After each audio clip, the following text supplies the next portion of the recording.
भक्तवत्सल भगवान की जय। श्याम रामचंद्र महाराज की जय।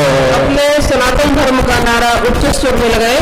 धर्म की जय हो, अधर्म का नाश हो, प्राणियों में सद्भावना हो, विश्व का कल्याण हो, गो हत्या बंद हो, गो माता की जय हो। धर्म सम्राट अनंत श्री विभूषित जगत गुरु शंकराचार्य भगवान की जय। धर्म सम्राट ज्योतिष पीठाधीश्वर महाराज की जय। धर्म सम्राट द्वारका शारदा पीठाधीश्वर महाराज की जय। श्री जगदम्बा महारानी की जय। श्री गुरु रत्नेश्वर भगवान की जय। श्री गुरु धाम की जय। नमः पार्वती पते हर हर महादेव। मैं कहा करती हूं कि एक श्री राम भक्त के लिए, एक श्री राम भक्त की दृष्टि में जो महत्व अयोध्या का है, एक कृष्ण भक्त की दृष्टि में जो महत्व मथुरा का है, उससे अधिक कहीं हम गुरु भक्तों की दृष्टि में महत्व दिघौरी का है।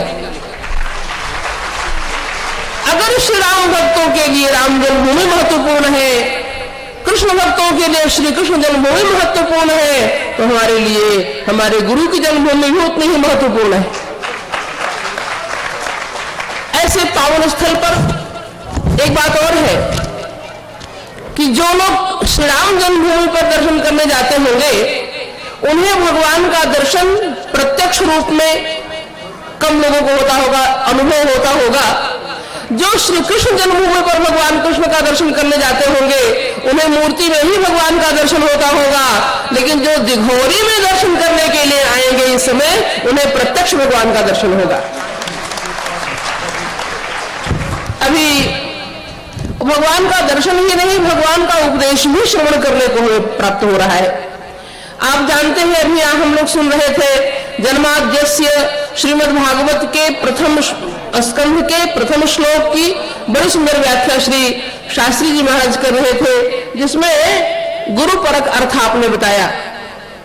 जन्माद्यस्य का वह अर्थ भी नवीन ही था, हम लोग कभी सुने नहीं थे। दूसरा श्लोक है प्रथम स्कंध का दूसरा श्लोक है, धर्म प्रोज्झित कैतवोत्र परमो निर्मत्सराणां सतां वेद्यं वास्तवमत्र वस्तु शिवदं तापत्रयोन्मूलनम् श्रीमद्भागवते महामुनिकृते किं वा परैरीश्वरः सद्यो हृद्यवरुध्यते त्रिकृतिभिः शुश्रूषुभिस्तत्क्षणात्। बड़ा सुंदर श्लोक है। इसमें महर्षि वेदव्यास कहते हैं कि भगवान को अपने हृदय में बिठालना अगर चाहते हो, आप सब चाहते हैं कि भगवान हृदय में विराजमान हो जाए? चाहते हैं कि नहीं? चाहते हैं ना? सभी लोग चाहते हैं कि भगवान हमारे हृदय में विराजमान हो जाए। तो भगवान को हृदय में विराजमान करने का उपाय क्या है? भगवान हमारे हृदय में कैसे विराजमान होंगे? श्री व्यास जी कहते हैं कि विराजमान नहीं होंगे, तुम्हारे हृदय में बंध जाएंगे, गिरफ्तार हो जाएंगे। भगवान को गिरफ्तार करने का मंत्र बताया श्री व्यास जी ने। कहते हैं सद्यो हृदयवरुध्यते त्रिकृतिभिः, तुरंत तुम्हारे हृदय में आकर के अवरुद्ध हो जाएंगे, बंध जाएंगे। कब? शुश्रूषुभिः, जिस क्षण आपने संकल्प किया कि मैं श्रीमद् भागवत की कथा श्रवण करूंगा या करूंगी, जिस क्षण आपने यह संकल्प किया, शुश्रूषुभिः, सुनने की इच्छा जिस समय हुई, तत्क्षणात्, उसी क्षण उसी समय भगवान आ जाते हैं। और कब कहाँ आते हैं? बोले सद्यो हृदयवरुध्यते त्रिकृतिभिः, तुरंत आकर के हृदय में बैठ नहीं जाते हैं, तुरंत हृदय में आकर के बंध जाते हैं, अवरुद्ध हो जाते हैं, गिरफ्तार हो जाते हैं। और महाराज ऐसे गिरफ्तार होते हैं कि बंध गया मुझसे जाति न तोड़ी, मित्र ऐसी ये है प्रेम डोरी, बंध गया मुझसे जाति न तोड़ी।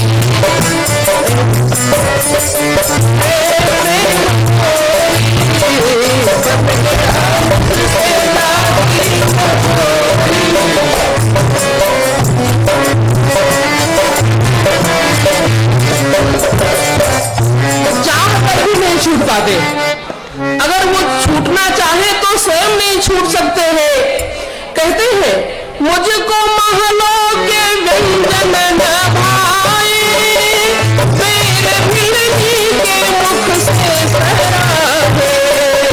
मुझको महलों के व्यंजन न भाए, पैर भिलनी के मुख से सराहे। प्रेम से लाई जो भर के झोरी, प्रेम से लाई जो भर के झोरी, है गरीबों की ये प्रेम डोरी, है गरीबों की ये प्रेम डोरी। बन गया मुझसे जाति डोरी, मित्र ऐसी ये है प्रेम डोरी। बन गया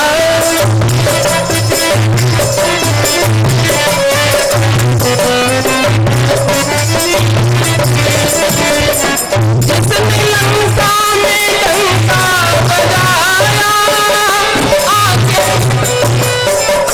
जो लंका में डंका बजाने वाले थे वही, जिसने लंका में डंका बजाया, आके यशोदा के आंगन बढ़ाया।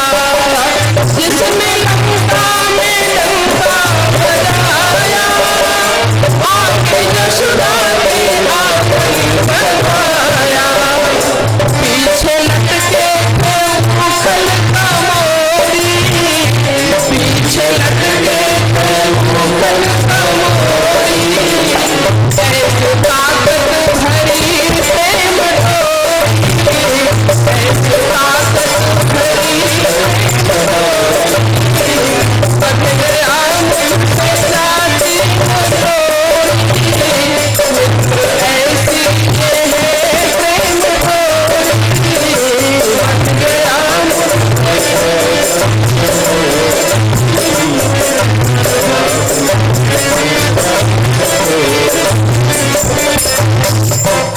स्वयं नहीं छोड़ सकते, बंध जाए तो स्वयं चाह करके भी नहीं छोड़ पाते भगवान उस बंधन से। प्रेम बंधन बहुत मजबूत होता है भगवान के लिए। और भागवतकार कहते हैं, सद्यो हृदय रुद्धतेत्र कृतभि शुश्रूषभिः तत्क्षणात्। भगवान कब बनते हैं और कैसे बनते हैं? जैसे ही आपने संकल्प किया कि हम श्रीमद् भागवत की कथा श्रवण करेंगे। श्रवण किया नहीं, श्रवण करने का संकल्प लिया और भगवान आकर के आपके हृदय में विराजमान हो जाते हैं, बंध जाते हैं, गिरफ्तार हो जाते हैं। कहते हैं हम धर्म का वर्णन करने जा रहे हैं। श्रीमद् भागवत में धर्म प्रोजित कैतवोत्र परमो, धर्म का कपट रहित प्रोजित कैतो परम धर्म का वर्णन करने जा रहे हैं। तो व्यास जी से पूछा गया कि महाराज धर्म का वर्णन तो आपने महाभारत में भी किया है और हर जगह किया है, तो यह कपट रहित धर्म क्या है? तो कहते हैं धर्म का कपट, फलाकांक्षा रहित जो धर्म है, फलाकांक्षा रहित जो धर्म का पालन हम करते हैं वो निष्कपट धर्म है। और फलाशा रहित जो धर्म, फलाशा के साथ जो धर्म कर्म करते हैं वह कपट वाला धर्म है। धर्म का कपट फलाशा है, फलाकांक्षा है। परम पूज्य महाराज श्री पधार रहे हैं। हम सब पूज्य महाराज श्री के स्वागत में गो माता की गो हत्या, धर्म सम्राट जगदगुरु शंकराचार्य भगवान की, धर्म सम्राट ज्योतिष पीठाधीश्वर महाराज की, धर्म सम्राट द्वारका शारदा पीठाधीश्वर महाराज की, भागवत भगवान की। हर हर महादेव। पूज्य महाराज श्री पधार चुके हैं। महाराज श्री सिंहासन पर विराजमान हो जाए, फिर आप सब लोग अपने अपने आसन में बैठ करके आगे का कार्यक्रम का आनंद लेते रहेंगे। संपन्न करें। पादुका पूजन की विधि आचार्य रविशंकर द्विवेदी जी शास्त्री जी के द्वारा संपन्न कराई जा रही है।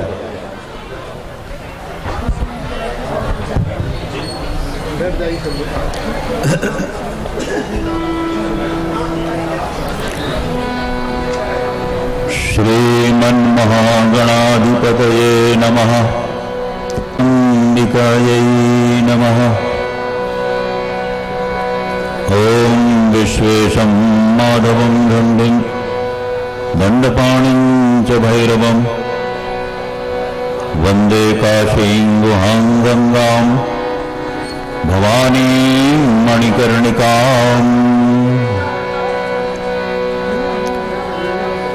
हस्ते जलाक्षतपुष्पाणि गृहीत्वा अद्य शुभपुण्यतिथौ नानानां गोत्रावयम् अत्र समागतानां सर्वेषां सपरिवाराणां जनानां प्रातिनिध्यं सम्पादयन् श्रीमद्गुरुचरण पादुका पूजनं भगवतः गुरुरत्नेश्वरस्य अनुग्रह प्राप्ति कामनया पूजनं करिष्यामहे।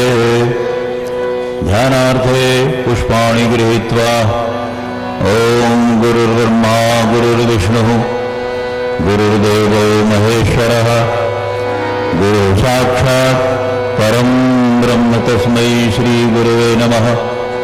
श्रुतिस्मृतिपुराणानाम् आलयं करुणालयं नमामि भगवत्पादं शंकरं लोकशंकरं। ध्यानार्थे पुष्पाणि समर्पयामि। पादोपाद्यं हस्तोर्घ्यं मुखे आचमनीयं स्नानीयं जलं समर्पयामि। नानाविधानि ऋतुकालोद्भवानि पुष्पाणि समर्पयामि। पुष्पमालां धारयामि। माल्यादीनि सुगन्धीनि मालत्यादीनि वै प्रभो मया हृतानि पुष्पाणि पूजार्थं प्रतिगृह्यताम्। बोलिए जगद्गुरु शंकराचार्य भगवान की, ज्योतिषपीठाधीश्वर महाराज की, द्वारका शारदा पीठाधीश्वर महाराज की। धूपमाग्रापयामि प्रत्यक्ष दीपं प्रदर्शयामि। नानाविधं नैवेद्यं कृतायाः पूजायाः साद्मण्यार्थे द्रव्यदक्षिणां समर्पयामि।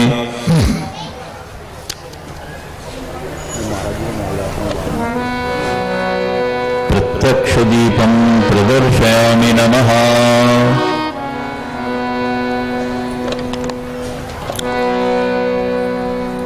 आप सभी लोगों की ओर से आरती हो रही है। आप लोग जहां वहीं से बोलो। कर्पूर गौरम करुणावतारम संसार सारम भुजगेन्द्रहारम सदा वसंतम हृदयारविंदे भवं भवानी सहितं नमामि। मंदारमाला कुलितालकायै कपालमालांकितशेखराय दिव्यांबरायै च दिगंबराय नमः शिवायै च नमः शिवाय। जलेन शीतलीकरणम् आत्मदेव वंदनम्। अपने मन की सुमनांजलि जिस रूप से भी हो वहीं से बैठे बैठे चढ़ा दो। मंत्रहीनम क्रियाहीनम भक्तिहीनम परात्पर यत्पूजितं मया देव परिपूर्णं तदस्तु मे। अनया पूजया भगवान ज्योतिषपीठाधीश्वरः द्वारका शारदा पीठाधीश्वरः प्रियतां नमः। भागवत जी के प्रथम दिन के सत्संग का लाभ लेने के लिए अब अपने संकल्पों को गीता जी और भागवत जी के उन वाक्यों को दोहराइए। धर्म हो अधर्म का नाश हो, प्राणियों में भावना हो, विश्व का कल्याण हो, गो माता की गो हत्या बंद हो। धर्म सम्राट जगत गुरु शंकराचार्य भगवान की जय हो। धर्म सम्राट ज्योतिषपीठाधीश्वर महाराज की जय हो। धर्म सम्राट द्वारका शारदा पीठाधीश्वर महाराज की जय हो। जगदम्बा महारानी की जय हो। श्री गुरु रत्नेश्वर भगवान की जय हो। श्री गुरुधाम क्षेत्र की बैन गंगा मैया की जय हो। हर हर महादेव।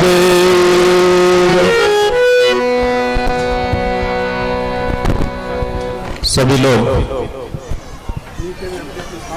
आपका तो हम सब उपस्थित लोगों हमारी ओर से भी आपकी ओर से भी ब्रह्मचारी कैवल्यानंद जी महाराज से अनुरोध कर रहे हैं कि ये पुष्पों की जो माला है, सुमन की माला, नीली कंठ सुमन कय माला, पठवा पुनि बल देई विशाला, ये सुमनांजलि हम सब की ओर से तालियां बजाइए महाराज श्री को समर्पित हो रही है।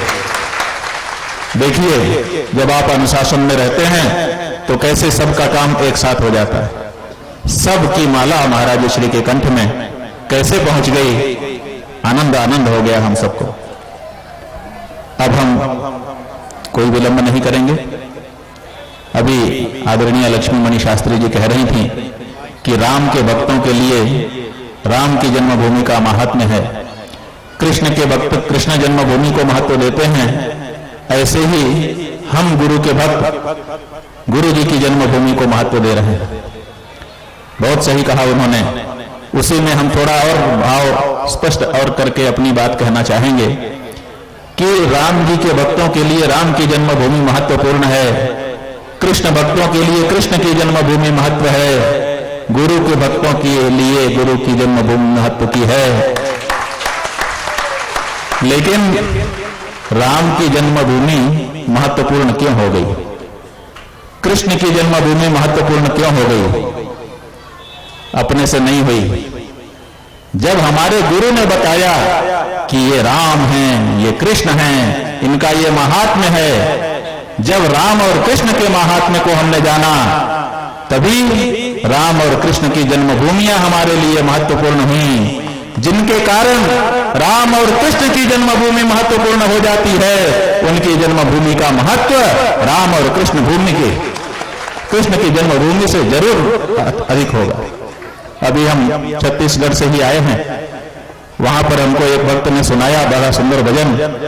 उसके मुखड़े में कहा गया था कि गुरु बिन ज्ञान के देवैया नीहा कौन रे, और कौन ला कहो राम, ला माने किसको, कौन ला कहो राम, कौन ला कहो श्याम, के बतैया नहीं है कोनो, गुरु बिन ज्ञान के देवैया नहीं है कोनो। गुरु अगर न होते तो राम कौन है, कृष्ण कौन है? राम और रावण के बीच का जो भेद है, उस भेद को हम न जान पाते, इसलिए हमारे लिए राम और कृष्ण से भी अधिक किसी का महात्म्य है तो वो सद्गुरु श्री का है। इसलिए ये जो जन्मभूमि है ये कुछ अलग ही महात्म्य रखती है। तो आइए ऐसे गुरु रत्न को पा करके हम सब गौरवान्वित हैं। स्वाभाविक है उनके आशीर्वचन को प्राप्त करने की उत्कंठा भी हमें उतनी ही अधिक है। हम परम पूज्य महाराज श्री के चरणों में आप सब की तरफ से निवेदन कर रहे हैं, कृपा उनकी होगी, हम सबको आशीर्वचन मिलेगा। पीठ की परंपरा के अनुसार बिरदावली का वाचन होगा और बिरदावली के वाचन के लिए हम आमंत्रित कर रहे हैं आदरणीय ब्रह्मचारी कैवल्यानंद जी महाराज को।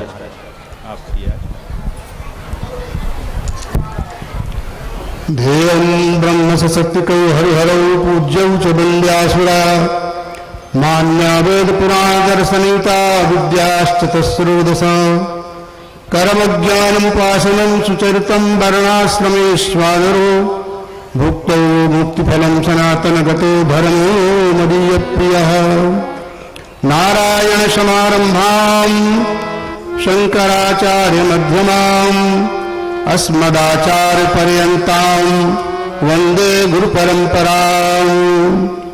श्रीमत्परमहंस परिव्राजकाचार्य वर्याः पदवाक्य प्रमाण पारावार पारियाः यम नियमासन प्राणायाम प्रत्याहार धारणा ध्यान समाधिष्ठान योगानुष्ठान निष्ठाः तपश्चर्या चरण चक्रवर्तिनः अनादि गुरु परंपरा प्राप्त वैदिक धर्म प्रचारण परायणाः सकल दर्शन समन्वित वेद वेदांत सिद्धांत प्रतिपादकाचार्याः निगमागम सार हृदयाः सर्वतंत्र स्वतंत्राः वर्णाश्रम सदाचार शिक्षकाः विश्व कल्याण मानसाः अखंड भूमंडलाचार्याः अनंत श्री विभूषित जगद्गुरु श्रीमदाद्य शंकराचार्य भगवत पाद स्थापित मर्यादा पोषण परायणाः परापर विद्या विद्योतितान्तःकरणाः अलकनन्दातीरवासिनः श्री बदरी नारायण समाराधन मानसाः पूर्णाम्बा सहित श्री बदरी नारायण समारायण ज्योतिरीश्वर सहित पूर्णाम्बोपासकाः उत्तरायणाय ज्योतिर्मठाधीश्वराः गोमती तीरवासिनः पश्चिमान्नाय द्वारका शारदा पीठाधीश्वराः धर्म अखंड भूमंडलाचार्याः अनंत श्री विभूषित जगद्गुरु शंकराचार्य श्री स्वरूपानंद सरस्वती स्वामी वर्याः विजयन्ते तरां धर्म की जय हो। इतनी बड़ी जनता है और आवाज बहुत धीमी है, जोर से बोलिए धर्म की।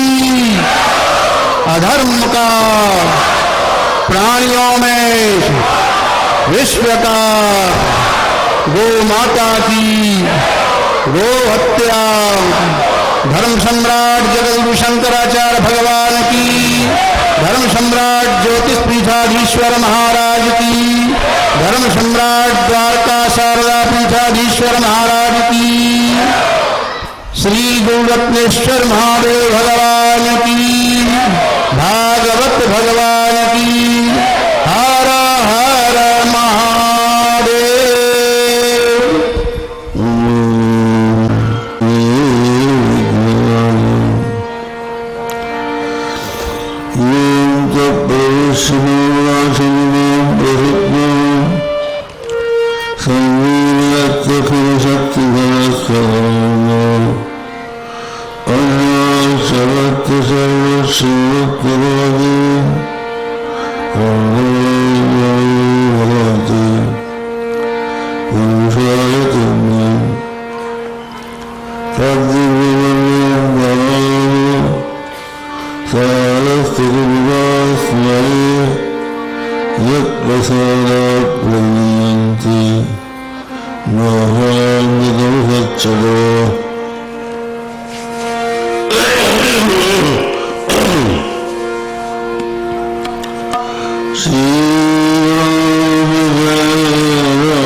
विश्व का गो माता की गो हत्या हर हर महादेव। सब विद्वद्वृंद देवी और सज्जनों, श्रीमद् भागवत का प्रारंभ भगवान परम सत्य के ध्यान से हो रहा है।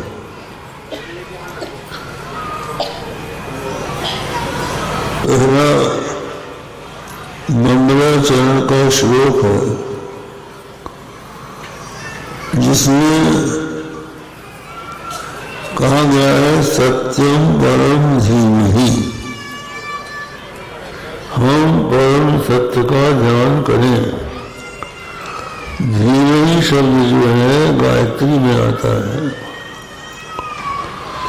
और इसका लौकिक व्याकरण में ध्यान होता है। वो विषणांत प्रयोग है जिसका अभिप्राय हुआ कि हम शिष्यों सहित उस परम सत्य का ध्यान करें। वो क्या है? परमात्मा को जानने के लिए उपाय क्या है? तो दया की लक्षण प्रमाण वस्तु सिद्ध जायते,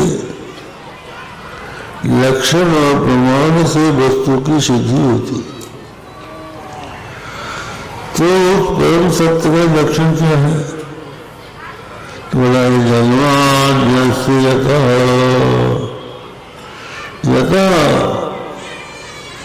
यस्मात् यस्य सकाशात् अस्य जगतः जन्मादि उत्पत्ति संहारा भवन्ति। जिस परमात्मा से जगत की उत्पत्ति पहले संहार होता है। तो यहाँ ये बताया गया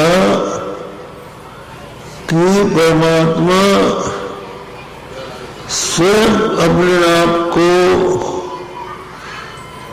जगत के रूप में बनाकर उसका सत्ता स्फूर्ति से रक्षण करके और अंत में विलीन कर लेते हैं। तो इसका अर्थ यह है कि जो जिससे उत्पन्न होता है, जिसमें जिसका विलय होता है, वह उससे भिन्न नहीं होता। तो इसका तात्पर्य लिखना कि वो परम सत्य सजातीय विजातीय स्वगत भेद शून्य ब्रह्म ही है, जिसमें चारों प्रकार का अभाव नहीं है।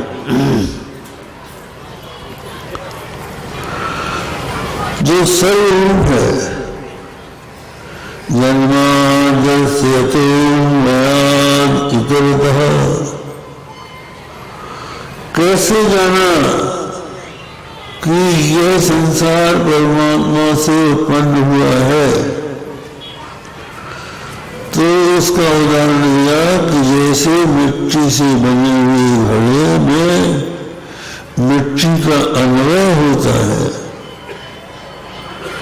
सोने से बने हुए कटक मुकुट कुंडल में जैसे सोने का अन्वय होता है, उसी तरह सारे संसार में घड़ा है, कपड़ा है, मकान है माने सब। और ये हमको मालूम पड़ रहा है इसका चित, और इससे हमको सुख मिलता है इसलिए आनंद। तो सच्चिदानंद का अन्वय होने के कारण लगता है कि ये उन्हीं से उत्पन्न हुआ है। ये ब्रह्म का कार्य इसलिए अन्वय है। तो कहते कार्येषु अन्वयात् और अकार्येषु खपुष्पादिषु व्यतिरेकात्। जो आकार कुसुम है, गंधा पुत्र है, जिसमें उसमें है नहीं लगता, वो किसी को निमित्त नहीं होता। तो ऐसी स्थिति में ये जगत परमात्मा से उत्पन्न हुआ है, परमात्मा में रहता है, परमात्मा में विलीन होता है, इसलिए ये परम सत्य है। लक्षण हो गया। और उसके बाद ये आता है कि इस ब्रह्म को जानने का उपाय क्या है? तो ये उपाय है वेद। तेरे ब्रह्म हृदय आदि कवि, आदि कवि ब्रह्मा के हृदय में जिन्होंने वेद का विस्तार किया। सबसे पहले पुरुष उत्पन्न हुआ हिरण्यगर्भ। हिरण्यगर्भ संभवतः ब्रह्मा, ब्रह्मा के 4 मुख हैं, 4 मुख में 4 वेद। तो ये वेद ब्रह्मा जी के बनाए हुए नहीं है।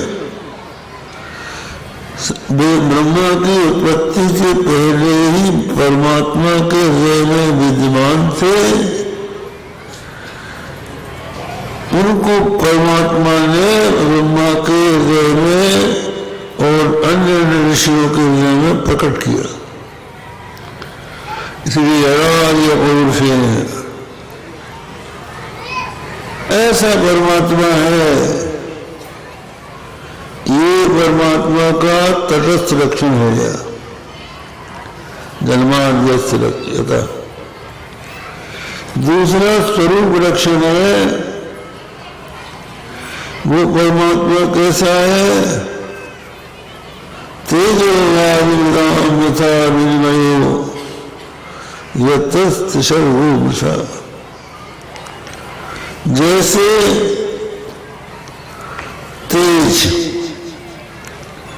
मरुभूमि में जब सूर्य की किरणें पड़ती हैं तो उनसे ऐसी चमक पैदा होती है जैसे लगता है कि ये सामने नदी बह रही है।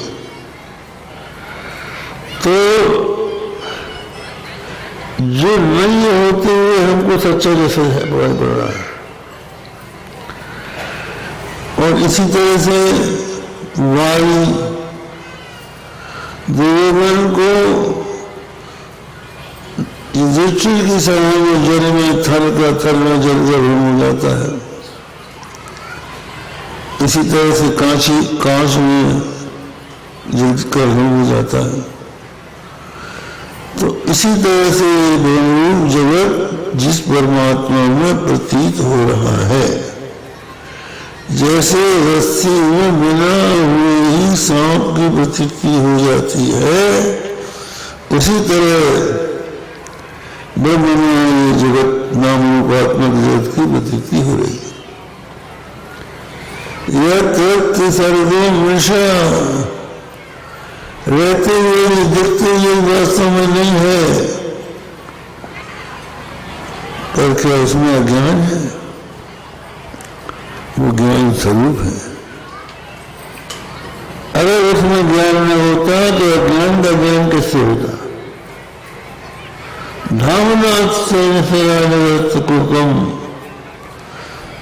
ऐसा अपने स्वरूप ज्ञान से जिन्होंने अज्ञान का तिरस्कार कर रखा है, ऐसे सत्यम परम धीमहि, ऐसे परम सत्य का हम ध्यान करते हैं। अब आप देखिए, एक अर्थ हो गया, हमसे पहले विद्वानों ने सुनाया होगा इसका अर्थ। दूसरा अर्थ और भी है। अर्थ यह है कि एक दिन नारद जी व्यास जी के आश्रम में पहुंचे। सरस्वती नदी के तीर पर सम्याप्रास नाम का एक आश्रम था, जहां पर बैठकर वेद व्यास ने 17 पुराणों की रचना की, महाभारत की रचना की। ये बद्रीनाथ से अपना जो आश्रम है बद्रीनाथ में, शेष नेत्र के द्वारा थोड़ा आगे जाने पर सरस्वती नदी बढ़ती है, वहां अभी भी व्यास गुफा है। तो वहां नारद जी पहुंचते हैं। नारद जी का उन्होंने सत्कार किया। फिर कुछ प्रश्न के पश्चात चर्चा प्रारंभ हुई कि नारद जी पूछते हैं व्यास जी, आपने वेदों के 4 विभाग किए, 17 पुराणों की रचना की, वेदों का व्याख्यान महाभारत बनाया, लेकिन आपका मन कुछ म्लान है। कुछ लगता है कि आपको अपने में कुछ न्यूनता की प्रतीति हो रही है। इसका कारण क्या है? व्यास जी बोले, नारद जी बात तो सही है, मैंने ये सब कुछ किया, लेकिन मेरा मन अभी पूर्ण शांत नहीं। तो उन्होंने कहा, फिर बात क्या है? बात यह है कि आपने सब कुछ किया, लेकिन भगवान के गुणगणों का वर्णन नहीं किया। बस अच्छी से अच्छी कविता हो, पर यदि उसमें भगवान के गुणों का वर्णन न हो, भगवान का नाम न हो, तो वो किसी काम की नहीं। कहते हैं तब मनुष्य का कितना ही अच्छा काव्य हो, श्लोकबद्ध हो, लेकिन भगवान अनंत का गुणगान न हो, तो वो किसी काम का नहीं है।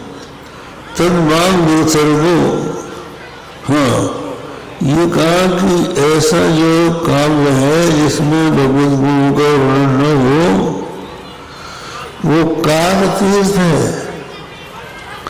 जहाँ कौवा और बगला रहते हैं, हंस वहां नहीं रहते। उस कविता को सज्जन सुनते हैं जिसमें भगवान के गुणगणों का वर्णन होता है।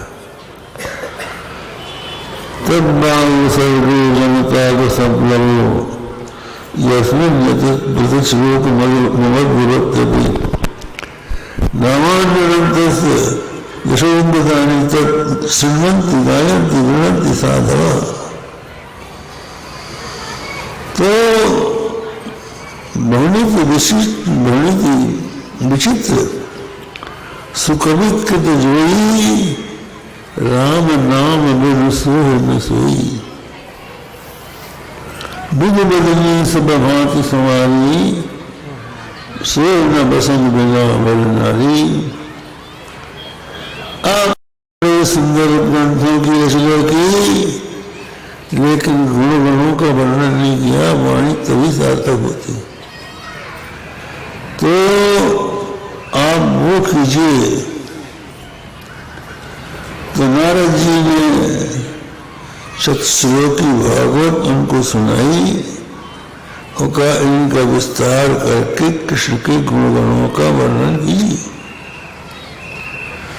तो कृष्ण गुणगण वर्णन प्रधान श्रीमद् भागवत का प्रणयन करने के पूर्व वे मंगलाचरण में उनकी लीलाओं का स्मरण करते हैं। तो ये श्रीमद् भागवत महापुराण है। सर्ग विसर्ग तान पोषण ऊति मनमंत्र ईशान कथा विरोध मुक्ति आश्रय 10 विषयों का जिसमें वर्णन महापुराण कहा जाता है। उनमें आश्रय माने भगवान श्री कृष्ण है, और वो श्री कृष्ण 10वें स्कंद में वर्णित होते हैं। 10वें स्कंद की जब कथा आती है तो लोगों के हृदय में आह्लाद होता है, चित्त प्रसन्न होता है, हृदय को शांति मिलती है। तो अब उसी का वो संक्षेप में उल्लेख कर रहे हैं। जन्माद्यस्य यथा अब हम दूसरा अर्थ कर रहे हैं, आद्य सृजन, 10वें स्कंद में आद्य जो सबके कारण है, सबके पिता है, वो पुत्र बनते, उनका जन्म होता है। आद्य सृजन कहाँ हुआ? कंस के कारागार में हुआ। आद्य सृजन जन्म लेने के पश्चात यतो जिस कारण से अनुपश्चात अगाध अगच्छत क्यों मतलब से बिल्कुल चले गए। देखा तो लगता है कि वसुदेव देवकी ने बच्चे को, छोटे से शिशु को बचाने के लिए, कंस से छिपाने के उद्देश्य से उनको गोकुल में रख दिया, छिपा दिया। ऐसी कुछ बात नहीं है। ये भी हो सकता है, पर इतना ही नहीं है। अनुप्रसाद अगच्छत अर्थेश्वर विज्ञान, जिस उद्देश्य से उन्होंने जन्म लिया था उसको पूरा करना था। भगवान श्री राम जब वन गमन जाते हैं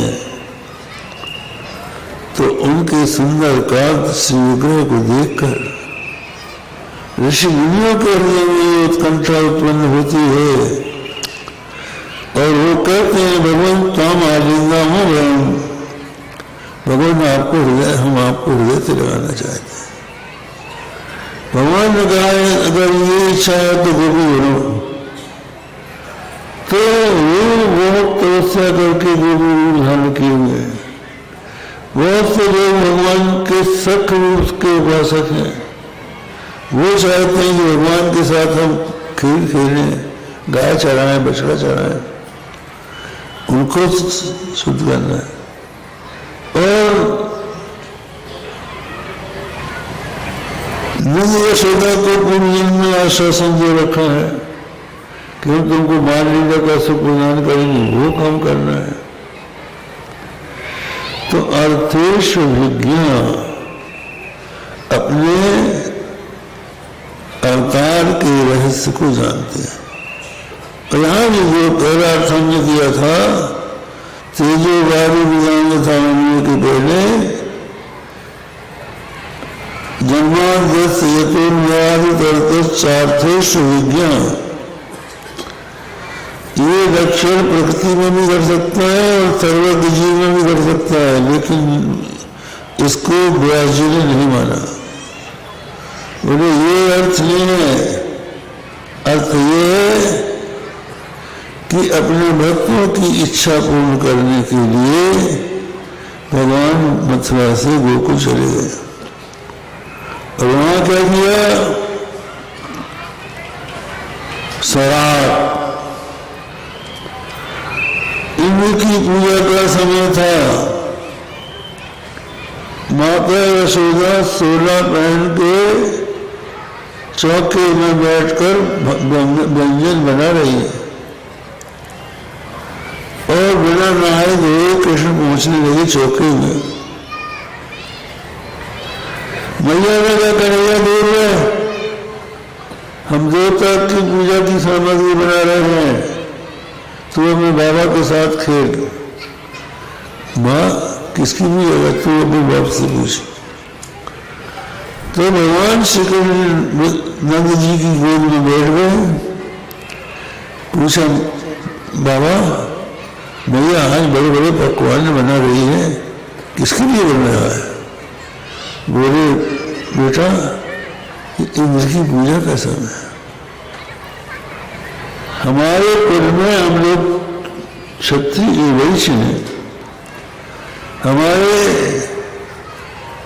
वैदिक समाज में 4 वर्ण होते हैं, ब्राह्मण, क्षत्रिय, वैश्य, शूद्र। तो अपने अपने धर्म के अनुसार मनुष्य अपने देवताओं की पूजा करता है और अपना कल्याण करता है और उनकी जीविका के गाय भी दूसरे दूसरे होते हैं। तो हम वैश्य हैं। तो गोवृत्ते विषम, हम गोचर गु का चारण करते हैं, गाय पालते हैं, उसके दूध दही से अपना जीवन निर्वाह करते हैं। कृषि गोरक्ष वाणिज्यम वैश्य कर्म स्वभावजम, खेती करना, लोगों की रक्षा करना, व्यापार करना, ये वैश्यों का कर्म होता है। तो गो पालन के लिए जरूरी होता है कि खूब घास हो, खूब पानी हो। अभी हम आगे गांव से आ रहे हैं, वहां पानी नहीं है, पानी नहीं तो घास कहां से आएगा, गौ कहां से रखोगे। तो जल की वृष्टि जरूरी होती है, उससे घास होता है, घास गौएं चरती हैं और घास चढ़ के अमृत जैसा दूध प्रदान करती हैं। तो हम उस साल में भगवान पूजा करते हैं। भगवान मेरे पिताजी, प्राणी का जन्म कर्म से होता है, फल कर्म से मिलता है। कर्म प्रधान है, देवता प्रधान नहीं। अब पिता को तो भर दूसरी तरफ ले जाना था। हम ये पूछते हैं, आप उनकी पूजा करते हैं, इन्होंने कभी दर्शन दिया क्या? वो तो नहीं दिया। हम ऐसे देवता का दर्शन कराएंगे जो दर्शन कर देते हैं और तुम्हारी पूजा स्वीकार करेंगे। वो कौन देवता कौन है? बोले और कहीं का नहीं, ये जो हमारी यमुना जी के पास में गिरिराज गोवर्धन पर्वत है, ये गिरिराज गोवर्धन पर्वत ही हमारा प्रत्यक्ष देवता है। इसी की तरह की घास होती है और वर्षा होने के समय ऐसी की गुफा में खड़े होकर हम अपना शरीर बचाते हैं। चलो इनकी पूजा करें। नंद जी ने पंचायत बुलाई का कन्हैया तो ऐसा कह रहा है कि प्रत्यक्ष देवता को की पूजा करना चाहिए। तो भगवान श्री कृष्ण से इतना प्रेम करते थे लोग कि नंद जी ने जब प्रस्ताव रखा तो उन्होंने सबने स्वीकार किया। ठीक, एक की बात दूसरे ने मानी और कहे नानक दोनों ब्रह्म ज्ञानी। तो बात यही है, मतलब कथा सुन रहे हैं और कथा सुनते सुनते तुमने अगर मोबाइल उठा लिया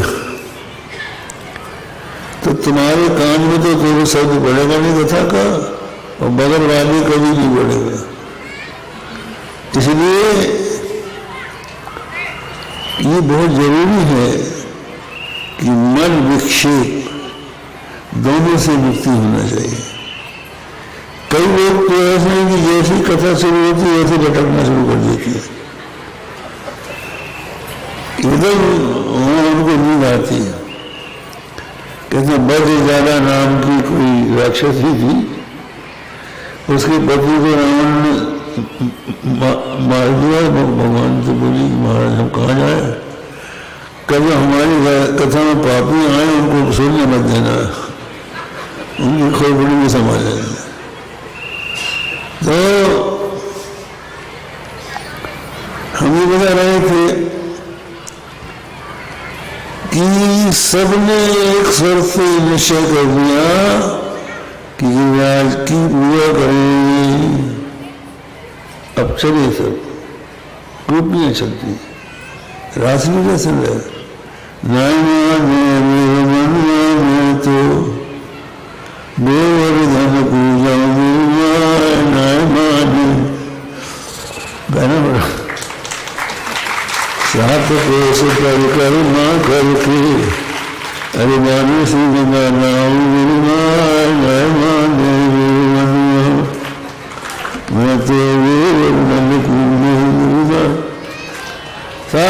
से 7 कोस की परिक्रमा करवाई। 7 कोस की परिक्रमा करवा के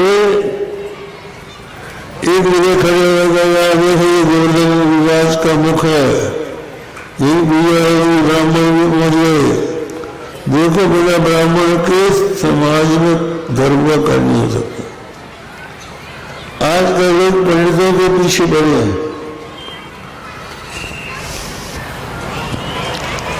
बिना ब्राह्मण के तुम्हारी शादी नहीं हो सकती, विवाह नहीं हो सकता, तुम्हारे पिता नहीं कर सकते। जो भी काम हो सत्यनारायण की कथा में आपको बिना ब्राह्मण के नहीं हो सकती। इसलिए जरूरी है कि ब्राह्मण लोग पढ़ें लिखें और उनके काम में हम लोग सहयोग करके आगे बढ़ें।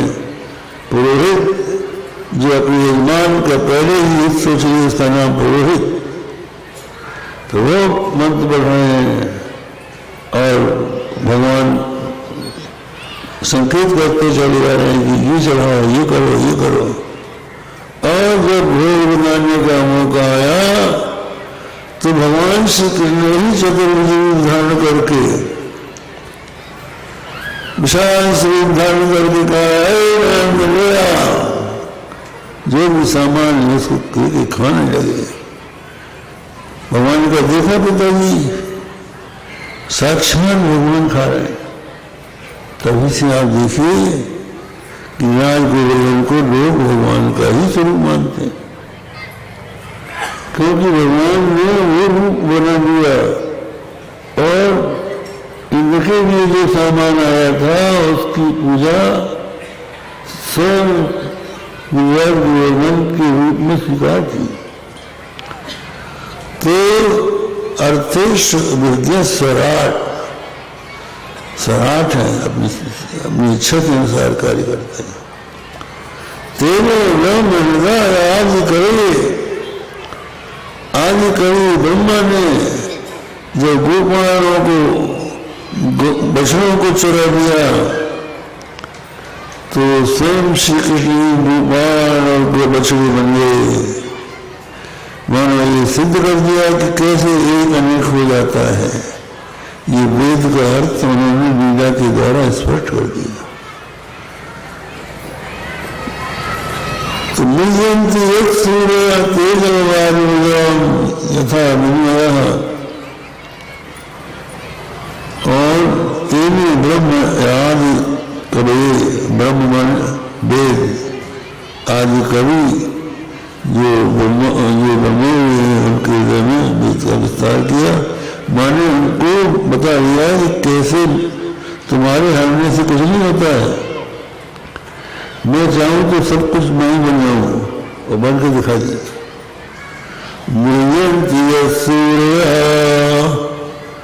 सूर्य कहते हैं जो विद्वान होता है। तो विद्वान अगर है तो मोहित क्यों हुआ, और मोहित है तो विद्वान कैसे? कहा भाई तेज हुआ विधान यथा मिल गया। कभी कभी जो वस्तु जान नहीं होती वहां भी उसका भान अज्ञान से होने लगता है। अधिष्ठान के अज्ञान से अध्यास खड़ा हो जाता है।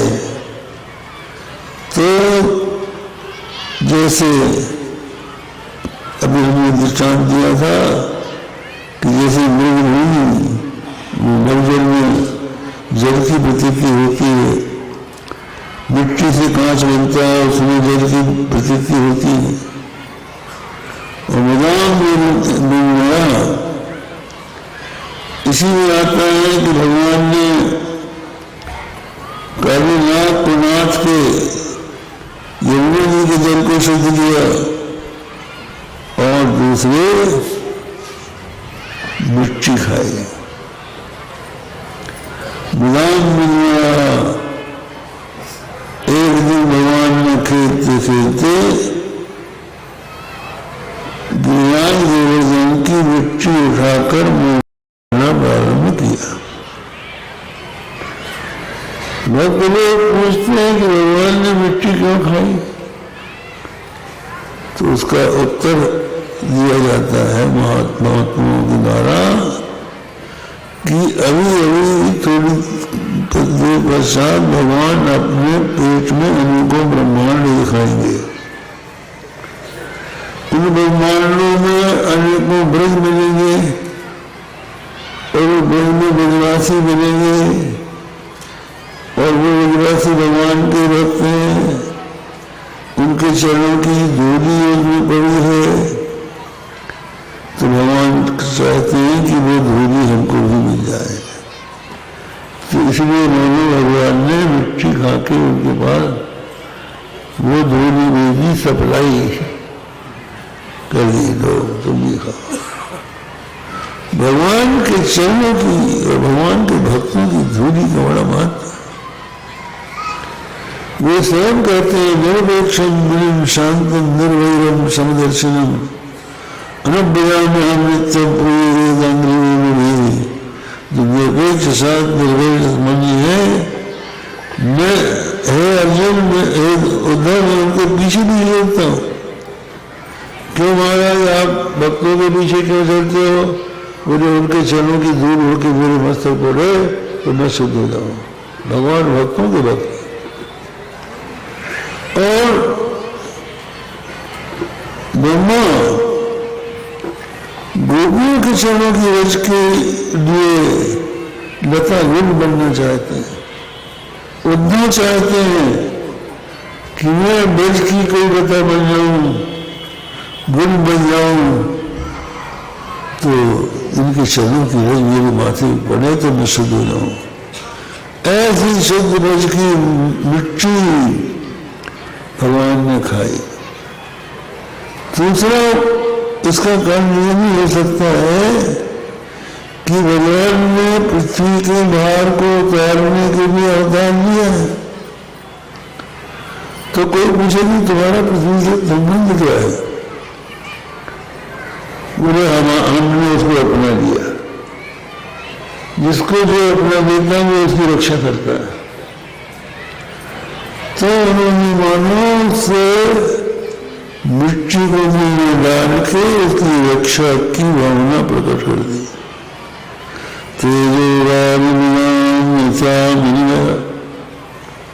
जब भगवान श्री कृष्ण ने मुख में मिट्टी डाली तो मौज वालों ने जाके माता यशोदा से चुगली कर दी। यशोदा तेरे दाने में माटी खाई। माटी को तो नाम सुनी बड़ी आई बड़ी नारी पकड़ के हरि को हाथ कैसे तेरी माटी खाई जी? याद आते हैं। माता यशोदा आ गई और कन्या के दोनों हाथों को एक हाथ से पकड़ के हाथ में छड़ी ले ली, दूसरे हाथ को कह चटेरे तूने मिट्टी क्यों खाई? मेरी बदनामी हो रही है। यशोदा खिलाने को नहीं देती, बेचारा मिट्टी खाते अपना पेट भर रहा। तो भगवान क्या करते हैं, जब छड़ी उठाती माता, जिनके डरते डर को भी डर लगता है, वो माता यशोदा की छड़ी के डर से झूठ बोलता है। नाम भक्षितवानंद सर्वे मिथ्याभिशंसिनो। भैया मैंने मिट्टी नहीं खाई। अब इसका वेदांती